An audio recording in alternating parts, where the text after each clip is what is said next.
একটা পাত্রে ডিম নিয়েছি একটা, আর চিনি দিয়ে দিয়েছি। ভালো করে ফেটে নেব।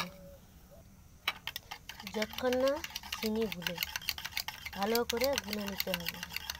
তারপরে দিয়ে দেবো দুধ। চিনিটা ভালোভাবে গুলে গেছে। আগে থেকে ছেঁকে রেখেছিলাম দুধ দিয়ে দেব। ওকেও ভালো করে ফেটে নিতে হবে, ভালো করে ফাটাতে হবে মিশ্রণটা, যাতে না দলা দলা থাকে। মিশ্রণটা ভালোভাবে গুলা হয়ে গেছে।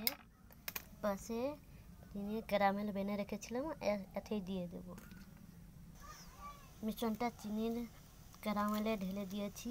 আগে থেকে জল ফুটছে, জল গরম করতে রেখে দিয়েছি, ফুটে গেছে। এবার বসে দিয়েছি। এবার ঢাকনা দিয়ে দেবো। 10 মিনিটের মতো রাখ। 10 মিনিট পর ঢাকা খুলে নিচ্ছি। আর কি সুন্দর হয়ে গেছে দেখুন, লেগে না থাকে। লেবে নিয়েছি। এরকম ছুরির সাহায্যে এরকম ঘুরে দিতে হবে, ঘুরিয়ে ঢেলে দেবো। এখানে প্লেট নিয়েছি, এতেই ঢেলে দেবো। ঢেলে নিয়ে কি সুন্দর কেটে নিয়েছি, দেখুন কি সুন্দর হয়েছে।